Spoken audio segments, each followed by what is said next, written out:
How to make chocolate chunk cookies. We'll need 2 sticks of room temperature butter, vanilla extract, granulated sugar, light or dark brown sugar, 1 room temperature egg, flour, baking soda, and chocolate chunks.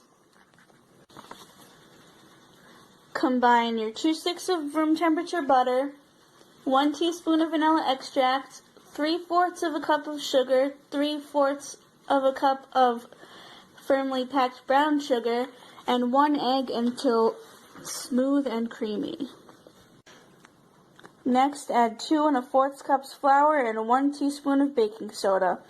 Mix until light flour streaks. Do not overmix. We still have to add our chunks. When your mixture still has a little bit of flour in it, add about 2 cups or 12 ounces of chocolate chunks. Mix to combine. Grab yourself a baking sheet and start plopping down your dough. Make sure they're at least 2 inches apart so they don't attack each other. Bake your cookies off at 350 degrees for about 12 to 15 minutes, depending how true you want them, or until golden brown. You'll know that they're done when they're golden brown on the bottom. I will also say don't flatten them out when you put them on the tray because these are pretty thin. But otherwise, they're good to go. Enjoy. Please consider leaving a heart, a comment, following me, and possibly donating to my PayPal so I can make more consistent baking videos. Thank you. Enjoy. How to make caramel shortbread squares. We'll need 4 sticks of room temperature butter, flour, sugar, brown sugar, sweetened condensed milk, sweet corn syrup, and chocolate chips. First, you want to combine 2 room temperature sticks of butter, 1/2 cup of sugar, and 2 1/2 cups of flour. Combine until crumbly. When your dough looks crumbly like this, and it's easily packable like this, you want to get a large baking dish and line it with either wax paper or parchment paper. Don't do what I do. Do not use tin foil. But make sure that your wax paper or parchment paper goes over the edges of the pan. It'll be easier to take out your finished product when it's done. Start evenly layering and patting down. When you got your dough in your pan ready, start evenly layering it.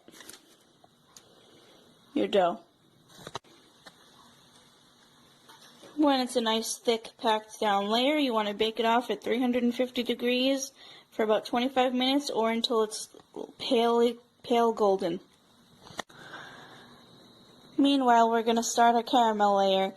Combine your last 2 sticks of butter, a cup of packed brown sugar, a cup of your sweetened condensed milk, and 4 tablespoons of corn syrup. Bring it to a boil. Once your mixture's boiling, turn it down to medium-low, and stir until thick, about 7 minutes. Turn down your high heat to low just long enough to take out your crust from out of the oven. You'll know it's done because it's slightly golden on the sides. Let it cool for about 10 minutes. Now, after 7 minutes of consistently stirring your caramel on medium to high heat, it should be nice and thick like this. Remove it from the heat completely. I moved it to my table and stir consistently for 3 minutes. After 3 minutes of mixing, your caramel should be nice and thick. And your caramel is ready to go. After 10 minutes of your crust sitting, you want to start evenly layering your caramel sauce. Pro tip, work as fast as possible at this step because your caramel starts cooling down and thickening, hardening up real fast. Let cool for 30 minutes. Now it's time to melt our chocolate. This is going to seem very tedious, but you need to do it exactly so you don't burn it. Burnt chocolate is disgusting, it smells disgusting, it can cause a fire, it gets smoky, etc.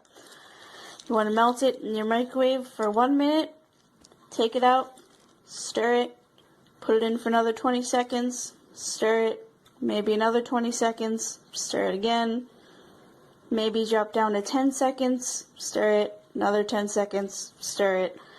Depending what it looks like from there, drop it down to 5, stir it, do it another 5 seconds, stir it, till it's completely melted. Once your 2 cups of chocolate is nice and melty, you want to start evenly layering it over your caramel layer. Put in your fridge for 30 minutes. Now what you want to do is you can cut them as big or as small as you want, but I'm making these for a party, so I need to cut them into a tedious 1-inch square. When you're done, you'll have cute little squares like this. A little bit of everything. Fair warning though, this is not a soft caramel, they are hard caramels, so be wary if you're giving them to kids and stuff like that. But you are all set for your party, and enjoy!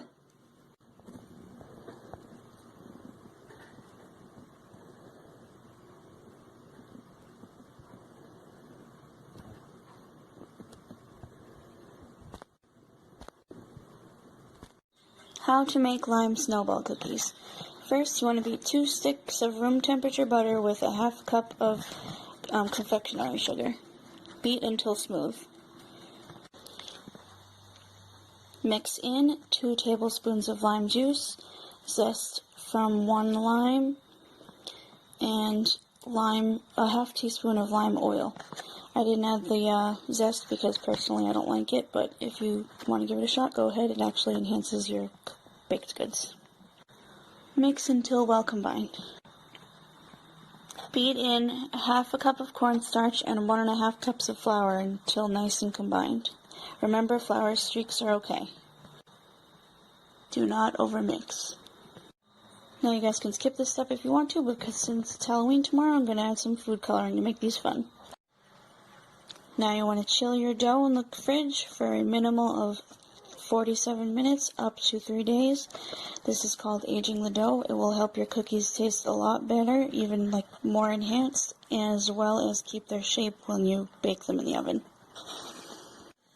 When your dough's done chilling, you want to line some cookie sheets with parchment or wax paper and scoop tablespoonfuls, form them into a ball, and separate them at least 1 to 2 inches apart.